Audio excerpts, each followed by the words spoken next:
Eu acho que a essa altura do campeonato, todos nós já sabemos que eu sou completamente viciada em temas. Oi, gente, sejam bem-vindos ao meu canal. Se você é novo por aqui, eu costumo falar sobre casos criminais reais nas quartas. E alguns domingos eu falo sobre mitos e lendas enquanto eu me maquio, ou outras histórias. Então, se você gosta desse tipo de conteúdo, não se esqueça de se inscrever e deixar seu like, que é muito importante para a divulgação do canal, principalmente se você faz isso logo no comecinho do vídeo, tipo agora. E caso você tenha uma sugestão de casos criminais, mitos, lendas ou basicamente qualquer tipo de história, é só comentar aqui embaixo que eu anoto tudo e tento trazer o mais rápido possível. E caso você também tenha uma história real de um caso criminal que aconteceu com você, com a sua família ou até mesmo na sua cidade, ou quem sabe um evento mais paranormal, do jeito que a gente tanto ama, é só enviar por e-mail ddmeanoitestories@gmail.com. Porque quem sabe a sua história pode ser contada no nosso próximo episódio, depois da meia-noite. Mas eu já estou falando demais, então chega de blá blá blá e vamos pro caso de hoje.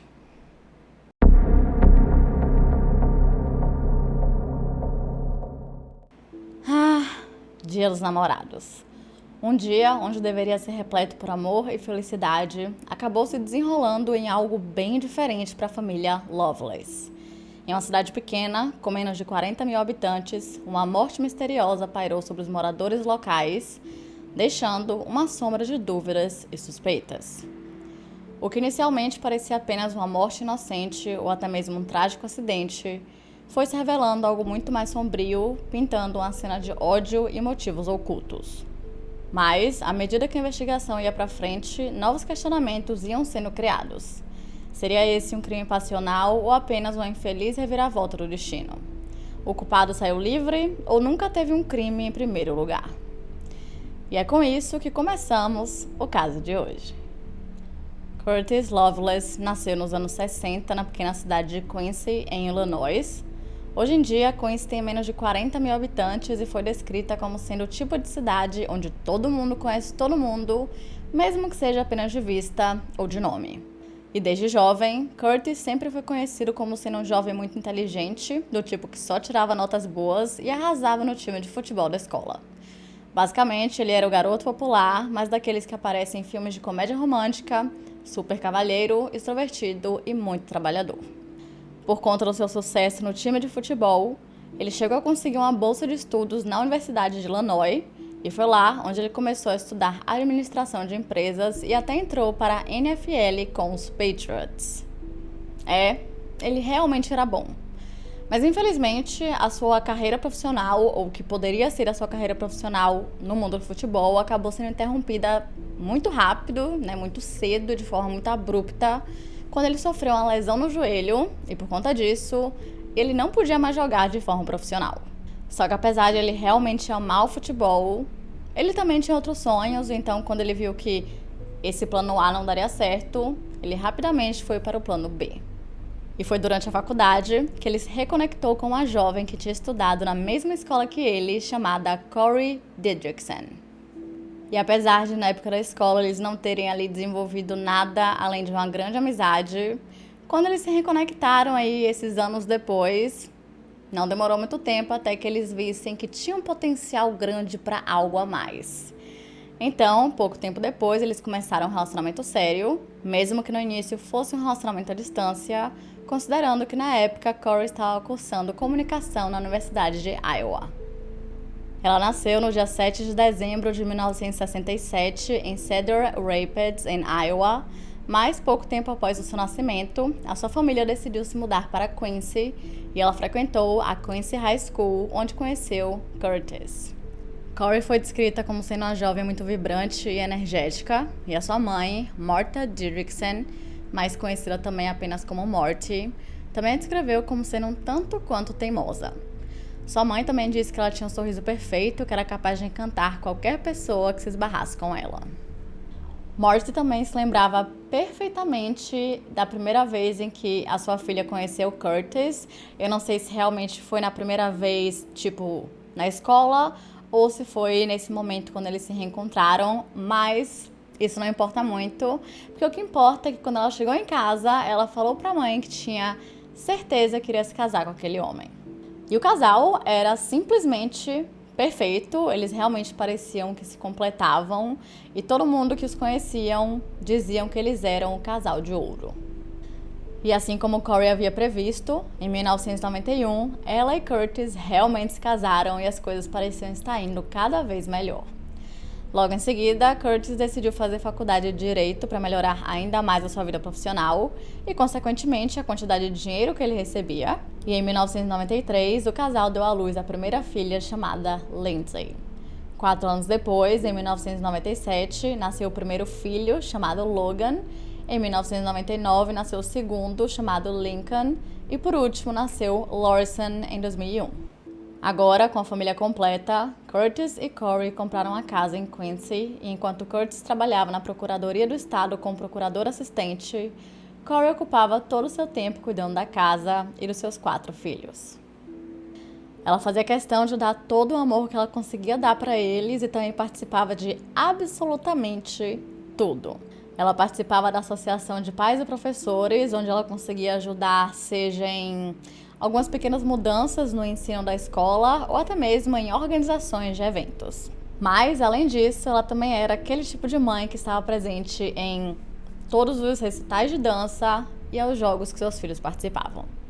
Já Curtis, por outro lado, ele sempre foi uma pessoa extremamente ambiciosa, não que Corey não fosse, só que ele era ambicioso em relação à sua vida profissional e praticamente a sua vida era o seu trabalho.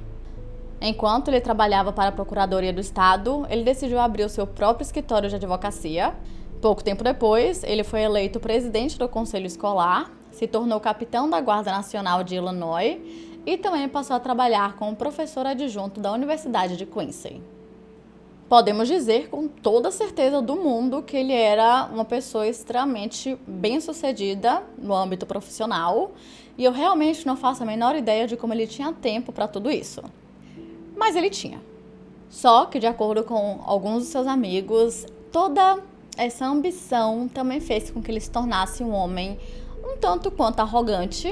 E por conta disso, ele acabou perdendo vários amigos de infância que ele tinha, porque chegou a um ponto que a convivência era um pouco complicada. Como vocês podem ver, ele tinha todo o seu tempo preenchido por trabalho. Só que lembre-se também que ele tinha 4 filhos. E até onde eu sei, ele não era um pai muito presente.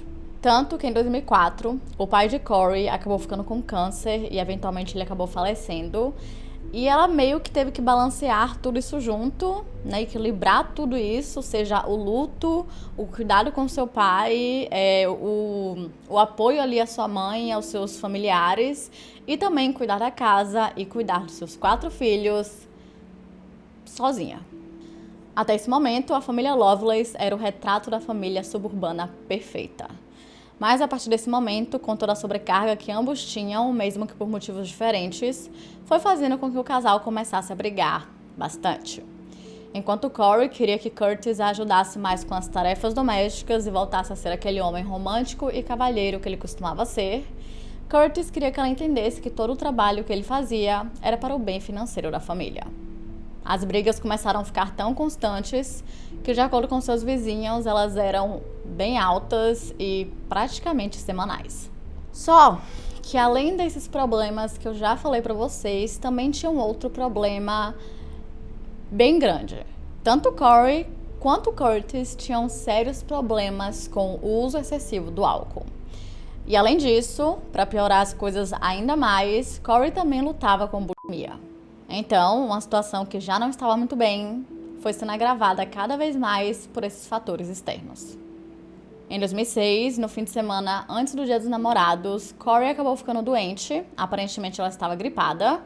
E é bom lembrar que nos Estados Unidos e praticamente no mundo inteiro, exceto no Brasil, o Dia dos Namorados é comemorado no dia 14 de fevereiro. Aqui no Brasil é comemorado no dia 12 de junho, mas por conta do carnaval, que acontece lá em fevereiro, então não teria muito como ter esses dois grandes eventos na mesma época, mais pelo ganho financeiro do que qualquer outra coisa. Mas enfim. No dia 14, Corey acordou normalmente e começou a fazer seus preparativos para o resto do dia, como, por exemplo, fazer o café da manhã das crianças, arrumar as crianças para a escola e também começar a preparar o almoço. E como era o Dia dos Namorados, a grande maioria das escolas americanas tem o costume de meio que incentivarem as crianças a levarem cartões do Dia dos Namorados para os colegas de classe. Então, praticamente na noite anterior, Corey passou boa parte do tempo fazendo esses cartões para que seus filhos levassem no dia seguinte. Só que, infelizmente, ela continuava não se sentindo muito bem. Na época, Lindsay estava com 12 anos de idade e ela se lembrava que após se despedir da sua mãe e dizer que a amava antes de ir para a escola, Corey sentou na escada e parecia estar completamente exausta. Como Curtis também percebeu que a sua esposa não estava muito bem, ele decidiu cancelar a aula que ele daria naquela manhã para que ele pudesse deixar os filhos mais velhos na escola e ajudou a subir as escadas para deitar na cama, ficando apenas ela e Lawson, que estavam com apenas 4 anos de idade, em casa. Pouco tempo depois, após deixar os filhos na escola, Curtis voltou para casa por volta das 9 horas da manhã e percebeu que Corey ainda estava dormindo. Então, ele decidiu ficar na cozinha para não perturbar ela no seu sono e ficou ali, respondendo alguns e-mails do trabalho antes que ele fosse subir para tomar banho e seguir com o resto do dia. Só que quando ele subiu e foi em direção ao banheiro, ele passou em frente ao quarto do casal e ele percebeu que Corey ainda estava exatamente na mesma posição que ele havia deixado antes de sair para levar as crianças, e ele meio que sentiu ali que tinha alguma coisa meio esquisita e meio errada. Com isso, ele entrou no quarto e chegou mais perto para ver se estava tudo bem, só que Corey estava muito pálida e com os olhos abertos. Imediatamente ele tentou acordá-la, mas infelizmente nada aconteceu. Nessa hora, Curtis lembrou que Lawson também estava na casa e agora estava sem a mãe. Então, para que ele não se assustasse com toda a comoção que teria assim que ele ligasse para a emergência, ele decidiu pegar o filho no quarto e então foi até a casa da sogra, que literalmente ficava na mesma rua, para deixá-lo lá enquanto ele ligava para o 911 e esperava os paramédicos. E algumas pessoas acharam um pouco esquisito o fato de que ele não ligou imediatamente para a emergência e decidiu levar o filho primeiro. Só que ele disse que estava mais do que evidente que ela já estava morta, Afinal, ele tinha tentado sacudi-la para acordá-la e ela nem se mexeu e estava com o olho aberto e estava extremamente pálida. Então, na cabeça dele, não tinha muito o que se fazer de emergência mesmo, porque a única coisa que os paramédicos fariam seria declarar o horário de óbito e retirar o corpo da casa. Então, ele deixou isso como plano B, para também evitar que o seu filho acabasse ficando traumatizado se visse toda a comoção que teria. Mais tarde, o próprio Lawson chegou a dizer que alguns minutos após o pai sair junto com seus irmãos, ele foi até o quarto da mãe para tentar acordá-la para que eles pudessem brincar ou algo do tipo. Só que como ela não se mexeu, obviamente ele começou a ficar bem assustado e ficou com medo e decidiu esperar o seu pai sentado na escada. Só que logo em seguida ele decidiu ir pro seu quarto e ficar esperando deitado na cama. Só que uma coisa um pouco esquisita foi a forma que Curtis informou a mãe de Corey que ela estava morta. Ao chegar em sua casa, ele pediu que ela cuidasse um pouco de Lawson por um certo tempo e depois ele virou para ir embora, só que depois ele virou novamente e falou: a propósito, Corey está morta. O que pareceu sim um pouco frio, um pouco sem emoção ali, ao informar que a sua esposa estava morta, que havia acabado de falecer. Porém, eu vou falar aquilo novamente, de que cada pessoa reage ao luto ou alguma situação traumática de forma diferente. Assim que ele falou isso, Morty disse que iria com ele até a casa, só que ele falou que não, que ele iria resolver tudo e simplesmente foi embora. No caminho, ele ligou para o seu chefe, que era um homem chamado John Barnard, e então lhe contou o que havia acontecido e também meio que com uma forma ali, de explicar que ou ele não iria trabalhar naquele dia ou que ele chegaria atrasado. Obviamente, John super entendeu e perguntou se ele já havia ligado para a emergência E Curtis disse que não. Pois é, ele ainda não havia ligado para a emergência. Joe então perguntou se ele queria que ele ligasse e ele disse que sim. A primeira pessoa a chegar na casa da família Lovelace foi o detetive Jeff Bird e os paramédicos Cole Miller e William Ballard. E enquanto Jeff ficou ali conversando com Curtis para ver o que havia acontecido e também pedir que outras pessoas entrassem na casa, os paramédicos foram ver Corey e ver se realmente não tinha mais nada que eles pudessem fazer. Ao entrarem no quarto, eles a encontraram em sua cama com os lençóis puxados até a cintura e com seus braços em cima do peito. Nisso, Cole Miller verificou seus sinais de vida para ver se Corey ainda tinha pulso e foi confirmado que ela estava morta. De acordo com o que Curtis havia dito, ela teria morrido entre o momento que ele saiu para deixar as crianças na escola até o momento que ele subiu para tomar banho, que seria um espaço de tempo de mais ou menos uns 40 minutos. Só que quando William Ballard levantou os braços de Corey para testar o rigor mortis, ele disse que ela já estava no começo do processo e os seus braços continuaram levantados. E lembrem-se disso, porque a posição em que ela estava no momento em que a foto do seu corpo foi tirada acabou se tornando um ponto muito polêmico no caso, mais na frente. Novamente, de acordo com os paramédicos, as mãos e os braços de Corey estavam mais frios do que o seu torso e a sua testa, que a esse ponto ainda estavam quentes. E após os testes, eles tiraram fotos do seu corpo entre 10 e 10h20 da manhã, e em seguida ela foi enviada para a legista do condado chamada Doutora Jessica Bauman. Por volta das 10h40, Jeff e Curtis continuaram conversando e realmente parecia que ele estava bem abalado com a situação, mas ao mesmo tempo ele conseguia cooperar e contar tudo o que ele sabia até aquele momento. Ele chegou a dizer que pouco tempo após ele e Corey acordarem, ela pediu para ele um Tylenol, então ele deu, só que pouquíssimo tempo depois ela começou a vomitar sem parar.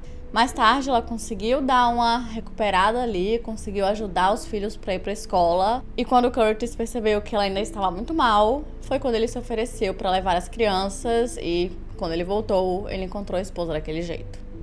Então, quando o detetive e os paramédicos foram embora, Curtis foi buscar os filhos na escola e, de acordo com Lindsay, ela se lembra perfeitamente do momento em que seu pai contou o que tinha acontecido.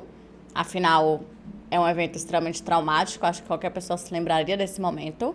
E não demorou muito tempo até que toda a cidade também soubesse o que havia acontecido. E como vocês devem imaginar, foi um completo choque. Na época, Corey Lovelace estava com apenas 38 anos de idade. E não é uma coisa muito comum pessoas dessa idade simplesmente morrerem enquanto dormem. No dia 15 de fevereiro, a doutora Jessica Bauman realizou a necrópsia no corpo de Corey no Centro Médico Memorial de Springfield. Ela descobriu que Corey tinha uma doença chamada esteatose hepática, também conhecida apenas como fígado gorduroso, que pode estar diretamente associada ao consumo excessivo de álcool. E durante a necrópsia também foi encontrado um pequeno corte na parte interna do lábio superior de Corey, e esse ferimento batia com a queda que ela tinha tido recentemente. Mas além disso, nada significativo foi encontrado e a sua causa de morte foi dada como indeterminada. 2 dias depois, o corpo de Corey foi cremado e o seu ritual foi realizado. Durante a cerimônia, Curtis deveria ler um discurso que ele havia feito, mas ele estava tão emocionado que não conseguiu e o pastor se ofereceu para ler para ele. No dia 8 de março, a doutora Jessica Bauman assinou o relatório da necrópsia e concluiu o seguinte: trauma inexplicado na boca e sinais de morte inconsistentes com períodos de tempo dado pela história. No entanto, há esteatose hepática acentuada associada à morte súbita, mais caracteristicamente diagnosticada pela ausência de quaisquer outros achados. Depois disso, o detetive acabou encerrando o caso porque não tinha nada, literalmente nada, que indicasse que havia ocorrido um crime. Ao que tudo indicava, realmente havia sido uma infeliz morte súbita causada pelo consumo excessivo de álcool atrelado à bulimia. Só que 8 anos depois, tudo mudou para a família Lovelace. Durante esse período, Curtis tentou fazer tudo o que ele conseguia para meio que balancear ali sua vida, equilibrar tudo entre trabalho, que nós sabemos que era muito trabalho, e cuidar de seus 4 filhos.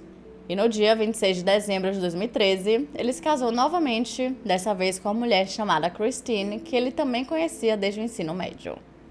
Após o casamento, Christine saiu do seu emprego em Minneapolis e se mudou para Quincy para ficar com Curtis e pouco tempo depois abriu uma loja de tortas. Ela até adotou legalmente os filhos dele, exceto por Lindsay, que nessa época já estava com 18 anos de idade e não morava mais com a família. Nessa época, Curtis já tinha largado a bebida e em algum momento foi demitido do escritório do procurador do condado de Adams. Mas ele continuava com seu próprio escritório de advocacia e continuava trabalhando como professor na Universidade de Quincy. Mas o que a família não sabia era que no mesmo mês do casamento de Curtis e Christine, um policial chamado Adam Gibson havia sido promovido a detetive. E digamos que Adam Gibson tinha sangue nos olhos em relação ao caso de Corey Loveless.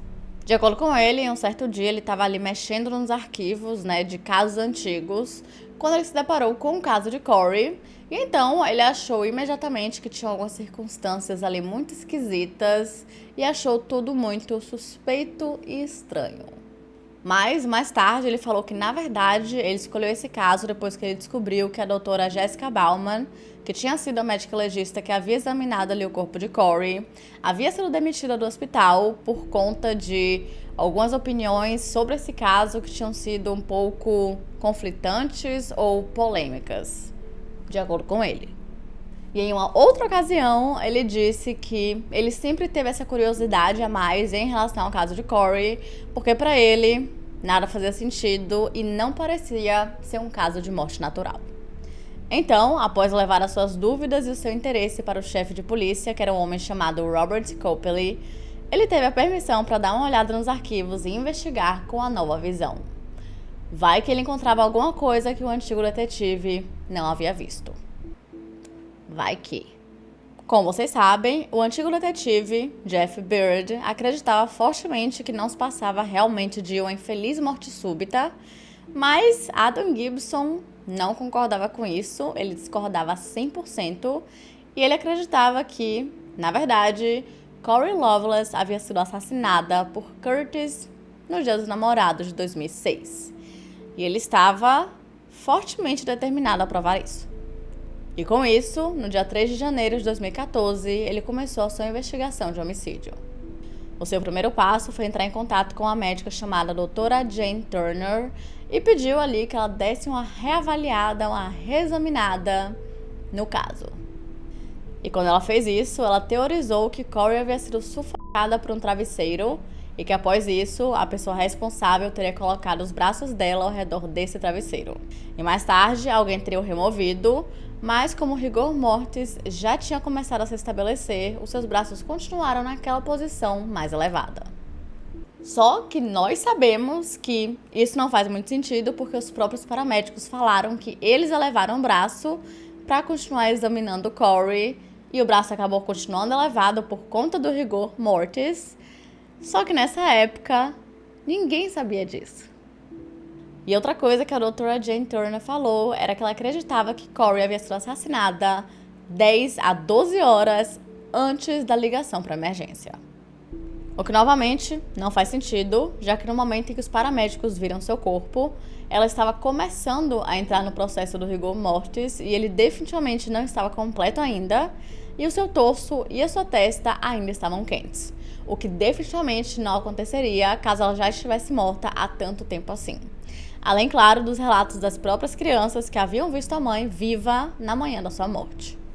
Mas, no momento em que o relatório da doutora Jane Turner foi feito, parece que ninguém pensou muito nesses pequenos detalhes, não tão pequenos assim, porque no dia 27 de agosto, Curtis foi indiciado e logo em seguida foi preso e colocado na prisão sob uma fiança de $5 milhões. Imediatamente, a sua família começou a juntar o máximo de dinheiro que conseguiam e contrataram um advogado para ele. O seu caso foi levado a julgamento em 2016 e no dia 5 de fevereiro, após 2 semanas de depoimentos e apresentações de supostas evidências, o seu julgamento terminou em um júri empatado e, com isso, o juiz Edwin Parkinson declarou a anulação e marcou um segundo julgamento para o dia 31 de maio do mesmo ano. Só que dessa vez, obviamente, o local precisava mudar, porque, como vocês sabem, como eu falei mais cedo, Quincy era uma cidade com menos de 40 mil habitantes, que é considerada uma cidade pequena, ou relativamente pequena, E lá, digamos assim, que a fofoca estava rolando solta. A esse ponto, todo mundo já tinha uma opinião sobre o caso, se elas consideravam Curtis Loveless culpado ou não. E um julgamento precisa de júri e júris não podem ter já essa opinião pré-formada antes do julgamento. Eles precisam ter toda essa opinião com base nas evidências, exatamente para que não aconteça de pessoas irem para a prisão de forma errada e depois de anos ser descoberto que eram inocentes. Então, por conta disso, o julgamento aconteceu em Springfield, que era uma cidade aí que fica a cerca de 2 horas de Quincy, e aconteceu no ano seguinte. Nesse julgamento, Morty Driddickson, a mãe de Corey, testemunhou e falou sobre a maneira fria com que Curtis havia lhe dito que a sua filha havia morrido. Os seus filhos também testemunharam e novamente confirmaram que tinham visto e conversado com a mãe na manhã de sua morte, antes de ir para a escola, ou no caso de Lawson, antes de ela ir dormir novamente. Mas a declaração que mais chamou a atenção, de longe, foi de uma mulher chamada Erica Gomez. Acontece que Erica Gomez havia sido a segunda esposa de Curtis. Pois é. Vamos voltar aqui no tempo um pouquinho. Só um pouquinho assim. Apenas 6 meses após a morte de Corey, Curtis começou a namorar com Erica, que por sinal era sua aluna na Universidade de Quincy. Muitas pessoas acharam bem chocante o fato de que ele começou a namorar apenas 6 meses após a morte da esposa, mas de acordo com ele, essa foi a forma que ele conseguiu lidar com esse luto, né? Tipo, encontrar meio que uma outra pessoa, suprir aquele vazio, algo do tipo. Só que ele, hoje em dia, ele se arrepende desse relacionamento, porque ele percebeu que não tinha sido uma coisa muito legal, assim, e saudável, tanto para ele quanto para os seus filhos. Como que eu posso dizer? Esse relacionamento entre os dois foi horrível e caótico. Vocês vão entender já já o porquê. Depois de um tempo, quando os dois já estavam em um relacionamento sério, Erica passou a morar junto com a família, juntamente com o filho que ela já tinha de um relacionamento anterior. E 2 anos depois, eles se casaram em 2009. Ela chegou a se juntar a ele na Guarda Nacional e, eventualmente, eles compraram uma nova casa na cidade. E uma pessoa que não ficou nem um pouco feliz com esse relacionamento foi Lindsay, que a esse ponto estava com 12 ou 13 anos de idade. O que é extremamente compreensível. Além do fato de ela achar que seu pai estava seguindo em frente muito rápido, ela e Erica não se davam muito bem. De acordo com ela, Erica parecia ter uma sensação ali, um sentimento muito esquisito em relação a Corey. De alguma forma, parecia como se ela a visse como uma arqui-inimiga, sendo que Corey estava morta. Ela via falando mal dela na frente dos seus filhos e, obviamente, Lindsay não ficava parada, ela ficava defendendo a mãe e brigando com Erica por conta disso. Só que depois, Erica a colocava de castigo e falava coisas terríveis pra ela. Lembrando, ela tinha 12 anos de idade, enquanto Curtis não fazia absolutamente nada. Só pra vocês terem noção, no ano da morte de Corey, a sua família chamou a família Loveless para que eles passassem a véspera de Natal juntos, já que aquele era o feriado favorito de Corey. E em um certo momento, Lindsay começou a chorar e foi pro lado de fora, mas logo em seguida, Erica apareceu e disse que eles iam embora. Acredito eu que antes mesmo de eles jantarem. Nisso, Lindsay ficou apenas pouquíssimos minutos ali tentando se recompor e parar de chorar. Depois ela entrou de volta na casa e, para o seu choque, a sua família inteira realmente tinha ido embora. E pasmem, mas piora. Quando ela chegou em casa, ela viu que Erica havia jogado todos os seus pertences na frente da casa e também ela havia destruído o seu quarto. Lembrando, novamente, que estamos falando de uma mulher adulta implicando com uma criança de 13 ou 12 anos de idade. Obviamente, essa foi a gota d'água e depois disso, Lindsay passou a morar com a sua avó materna. E finalmente, em 2013, 5 anos após o relacionamento, Erica e Curtis se divorciaram. E Curtis queria se divorciar ali de uma forma pacífica, amigável, na medida do possível, visto que esses 5 anos foram complicadíssimos, eles brigavam muito, não era uma relação nem um pouco saudável. Só que Erica não queria sair na paz. Claro que não. Só que ela não fez nada ali imediatamente. Ela decidiu esperar. Só depois que Curtis e Christine já estavam casados que ela decidiu fazer ali a sua grande vingança. Em um certo dia, a sua irmã foi flagrada em uma câmera de segurança em uma loja comprando um rato. E mais tarde, alguns de seus amigos, não sei se Erica estava no momento ou não, mas de qualquer forma, esses amigos foram até a loja de tortas de Christine e soltaram um rato. Sim, parece uma vingança de uma criança de 5ª série. Já o casamento com Christine foi ótimo, foi super saudável para toda a família e foi super apoiado por Lindsay, que já estava com 21 anos de idade e até compareceu ao casamento. Mas vamos voltar para o julgamento. Quando Erica foi chamada para depor, ela começou a acusar Curtis. Ela disse que tinha visto se livrar das evidências do crime e que até usou seus próprios filhos para ajudá-lo.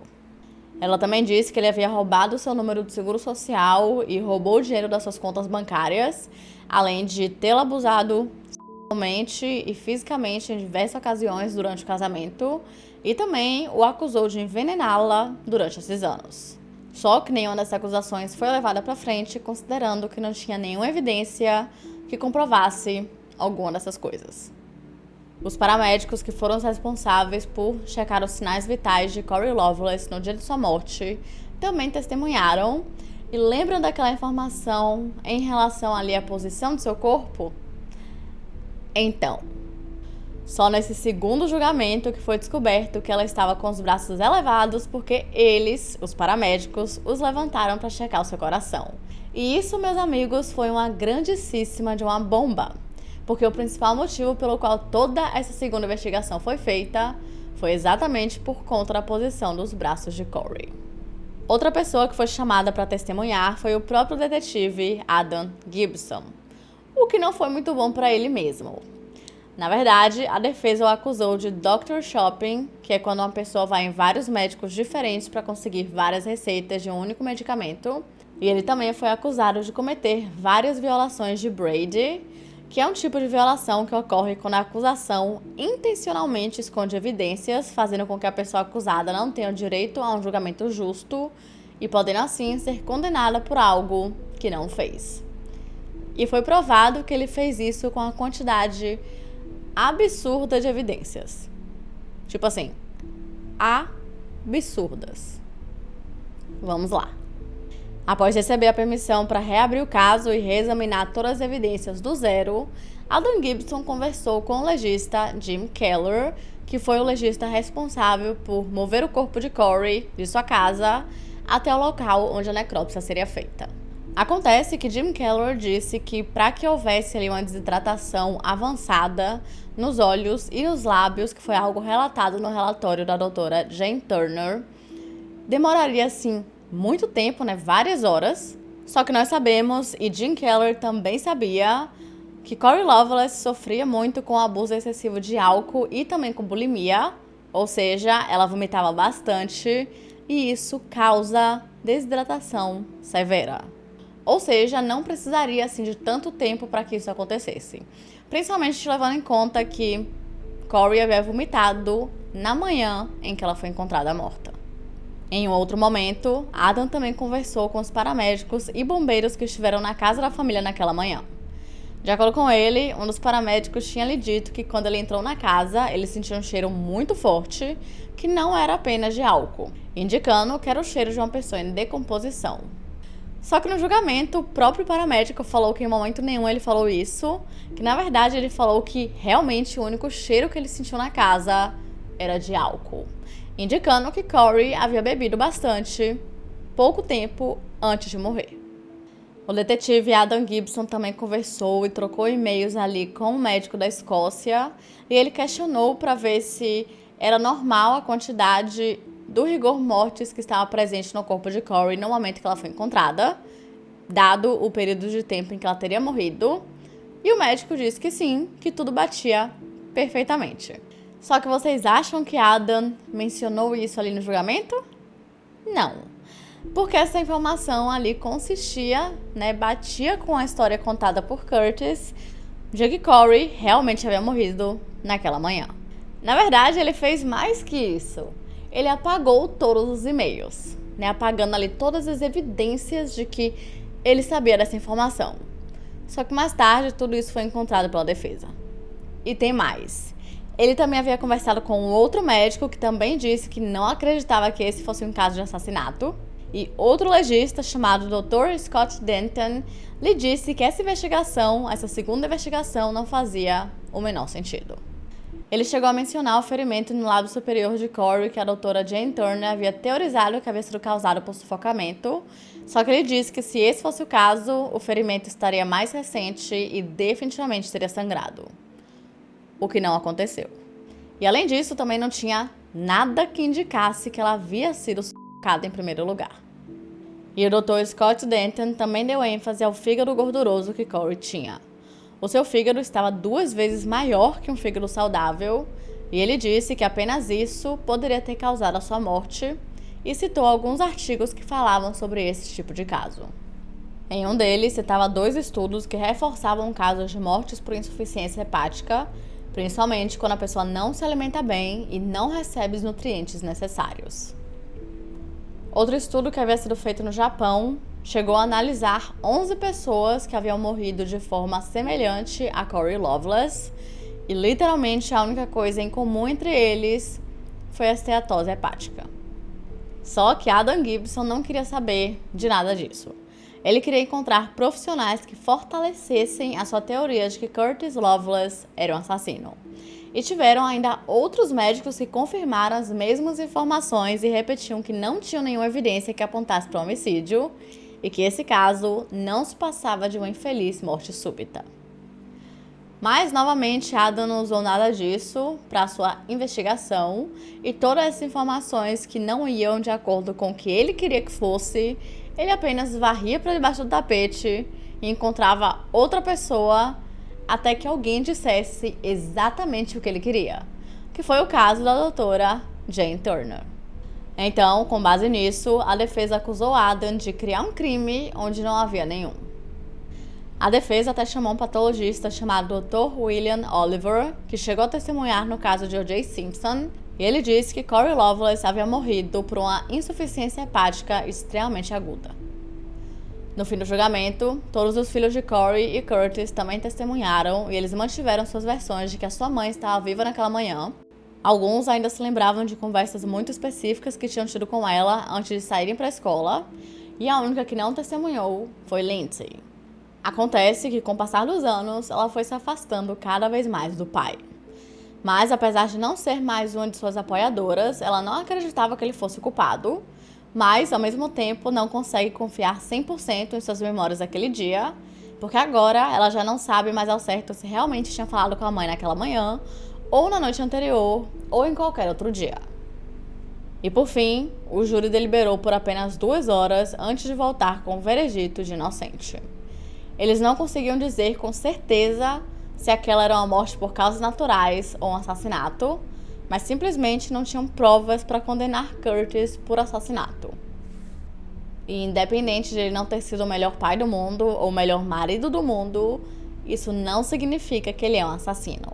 Também não significa que ele não é. Só que não tem nenhuma evidência que comprove isso, sendo que existem vários sinais de que Corey Loveless realmente teve apenas uma infeliz morte súbita. Após o julgamento, tanto Christine quanto Curtis acabaram ficando meio apreensivos em voltarem a morar em Quincy, considerando que a fofoca ali estava rolando solta e independente do julgamento ou não, muitas pessoas ainda achavam que ele era o culpado. E Christine chegou a dizer o seguinte: "Não consigo nem começar a explicar a você como é o mercado local e ter pessoas apontando para você falando pelas costas, ou mesmo tendo elas nos cortando e dizendo: olha aí está o assassino da família Loveless. Ou existe a família assassina. Nossas vidas nunca mais serão as mesmas e temos que descobrir como construir um futuro, como construir uma carreira para Curtis e para mim." E mais tarde, o próprio Curtis afirmou o seguinte: "Isso me incomoda, ser chamado de assassino, ser acusado publicamente de um ato tão terrível." E por conta disso, em 2017, ele entrou em uma ação federal contra o detetive Adam Gibson e algumas outras pessoas que permitiram que o caso fosse reaberto sem nenhuma evidência que realmente apontasse para ele. incluindo a cidade de Quincy e o condado de Adams. E esse processo só acabou em 2022, onde ele ganhou, e ganhou assim bastante dinheiro.